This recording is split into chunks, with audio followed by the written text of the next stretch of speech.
Today is 25th June 2025, Wednesday. I am Pampa Kuchlan, a member of Hosla, a senior citizen care startup organization reading news from Hosla Radio.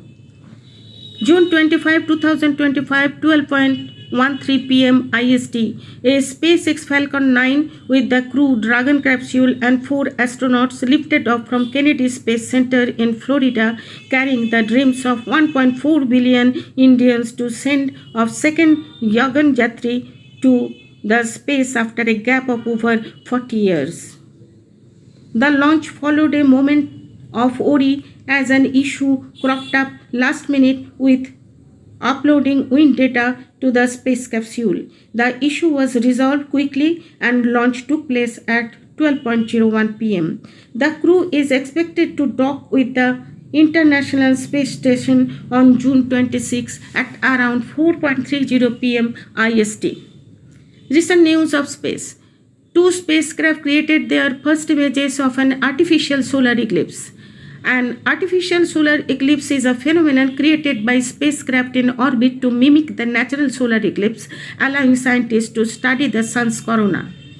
It is achieved by precisely positioning 2 satellites, one acting as an occulter to block the sun's light and the other as a coronagraph to capture images of the corona, the sun's outer atmosphere.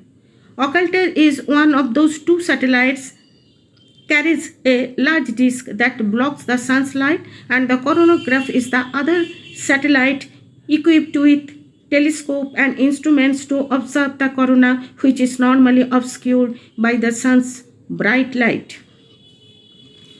On 16 June, the European Space Agency Pampa 3 mission unveils its first images of the sun's outer atmosphere, the solar corona. Pampa 3 launched from India on December 5 and expected to generate 1,000 hours of artificial eclipses over the next 2 years. Pampa 3 mission involves the spacecraft pairs circulating the Earth in an elliptical path, reaching a maximum distance roughly 60,000 kilometers from the planet. When the duo is closest to the sun, they create solar eclipses by lining up about 150 meters apart so that one craft casts a precise shadow on the other, which captures data on the corona. Corona's temperature is almost 200 times more than the visible surface of the sun. The corona is low-density plasma, meaning it is extremely thin. This makes it hard to explain how it can be so hot.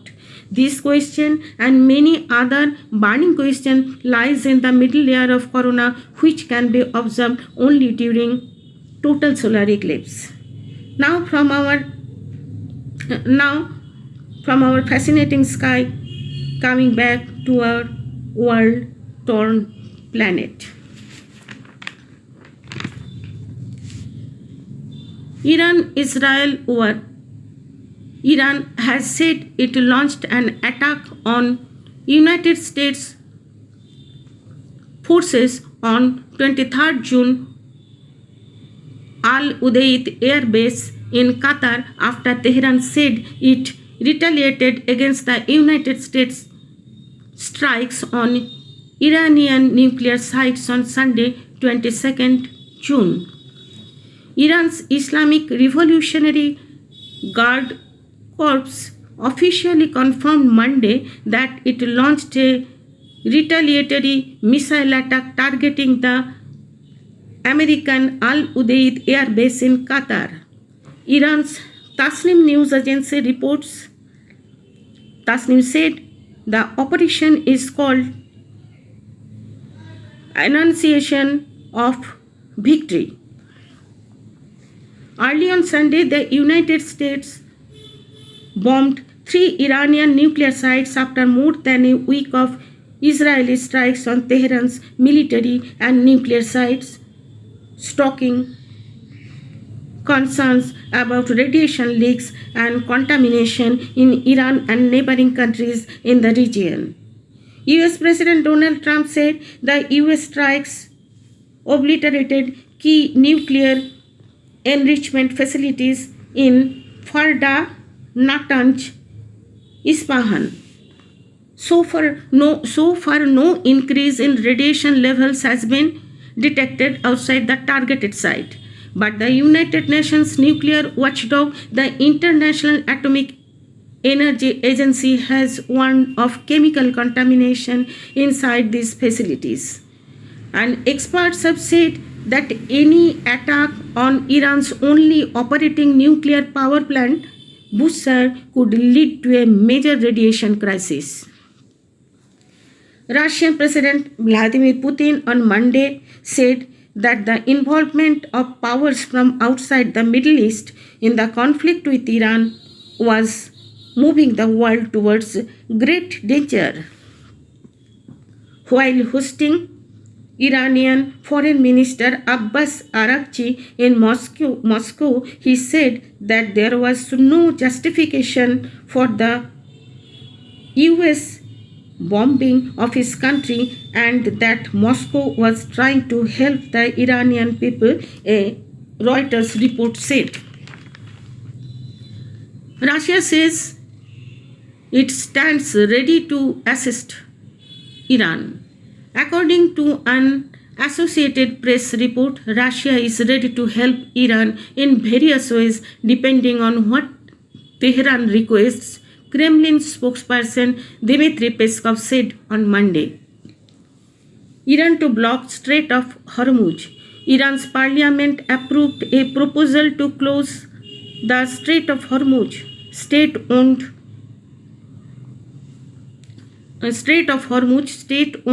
Press TV reported on Sunday, June 22. The final decision now rests with the Supreme National Security Council. The move follows a US strike on Iranian nuclear facilities, marking Washington's official entry into the ongoing Iran-Israel conflict. Iran has threatened retaliation, including possible attacks on US military installations in the Gulf. The threat to block the Strait of Hormuz, a vital oil transit route, has grown more credible. Evacuation of Indians. The second batch of 443 Indians leave from Israel through Jordan, Egypt. The second batch of evacuation of Indian nationals from Israel on Monday, June 23, 2025, saw two groups of 175 and 268 people leave through Israel's borders with Jordan and Egypt, taking the total number of Indians taken out of the war-torn country to 603 in 2 days. Sensing the urgency of the situation, the Embassy of India in Tel Aviv had set up a 24/7 control room during the past week to oversee all facets of the evacuation effort. Russian army turning cannibals. An alleged case of cannibalism within Russian troops came to light after a phone call intercepted by Ukraine's Military Intelligence Directorate HUR. The phone call captured Russian soldiers discussing how the soldier allegedly murdered and devoured a fellow serviceman while deployed in eastern Ukraine.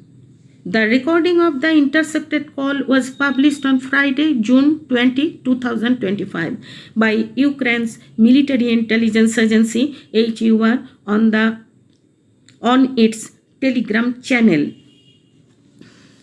In the call recording, it was claimed that a serviceman with the call sign Brelok is said to have killed his fellow soldier Foma and then devoured his former comrade's remains for 2 weeks, according to Kyiv Post. Later, Brelok himself was found dead, according to the call recording. The second soldier who was receiving was in shock and asked whether Brelok was killed in action, and the first soldier replied that he was killed in action.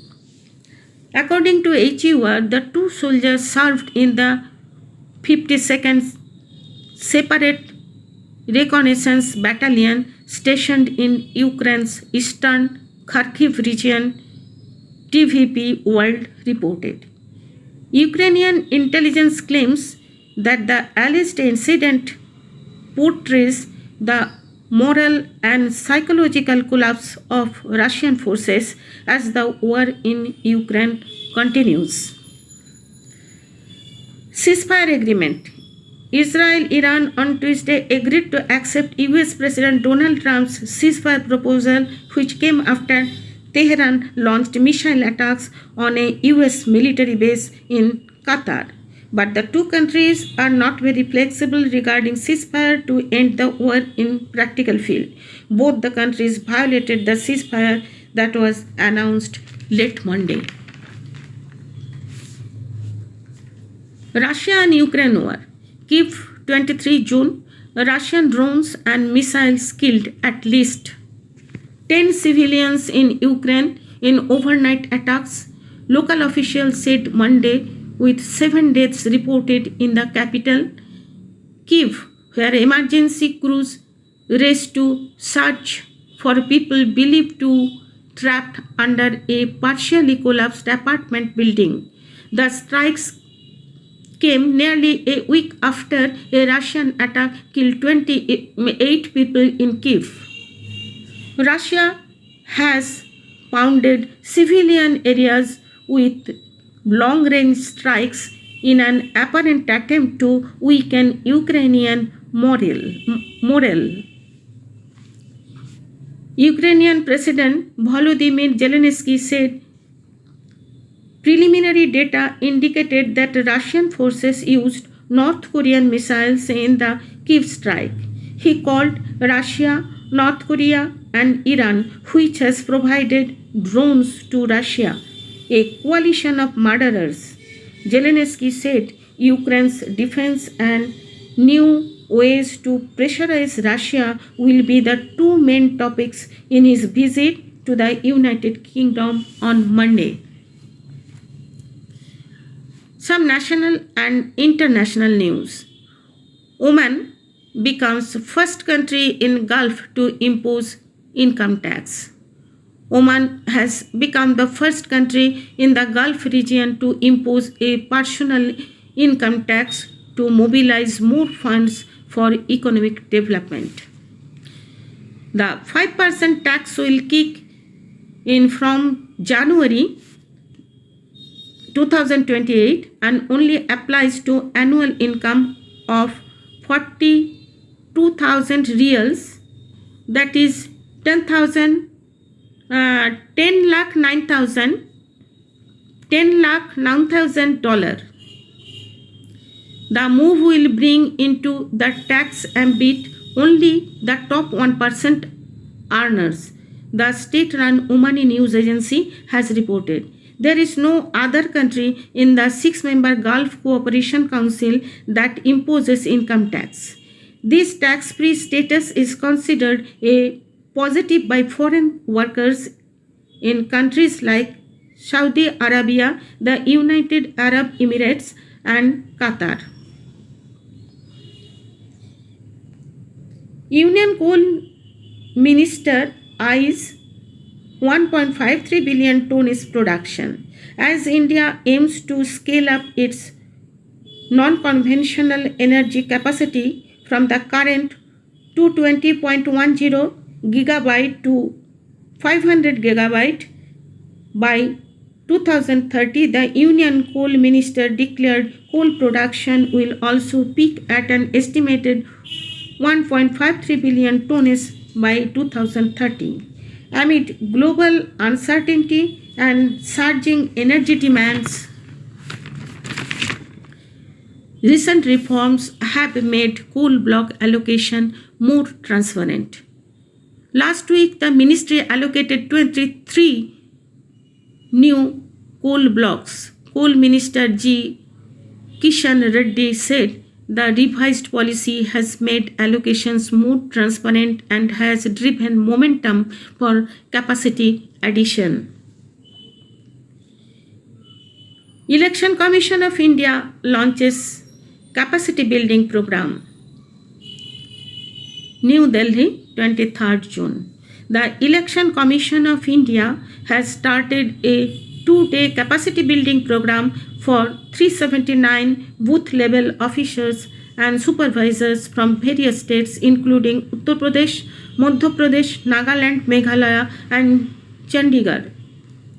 With this training program, the Commission aims to strengthen the electoral process and uphold the integrity of the democratic system.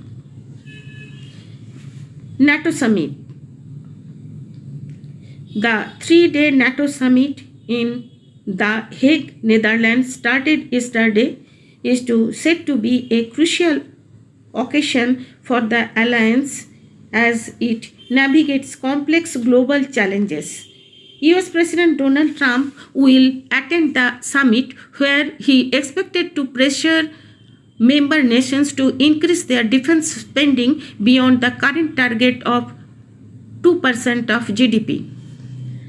As per the US Department of State, President Trump, along with Secretary of State Marco Rubio, were scheduled to travel to The Hague, Netherlands from June 24-25 to attend the NATO Summit. NATO, which stands for North Atlantic Treaty Organization, is a military and political alliance of 32 member states from Europe and North America. The summit will test NATO's unity and ability to adapt to a rapidly changing global landscape. Japan conducts first missile test on its own territory. Japan's army announced Tuesday that it conducted a missile test for the first time on Japanese territory as the country accelerates its military build-up to deter increasingly assertive China. The test firing of the Type 88 surface-to-ship short-range missile was conducted Tuesday at the seasonal anti-air firing range on Japan's northernmost main island of Hokkaido. Japan is also concerned about growing joint military exercises around Japanese coast between China and Russia. Japan and Russia, a northern neighbor of Hokkaido, have territorial disputes. The Indian Institute, that's a good news. A good news now, a glorious achievement in the field of education of our country. The Indian Institute of Technology, Kharagpur, has made a remarkable leap in the QS World University Ranking 2026, securing the 4th position in India and rises 7 places globally to rank 215th in the world. With the latest jump in rankings, IIT Kharagpur joins a select group of Indian institutions making notable strides in global higher education metrics, further underlining India's growing influence in the knowledge economy. Concluding my news reading today, goodbye, namaskar.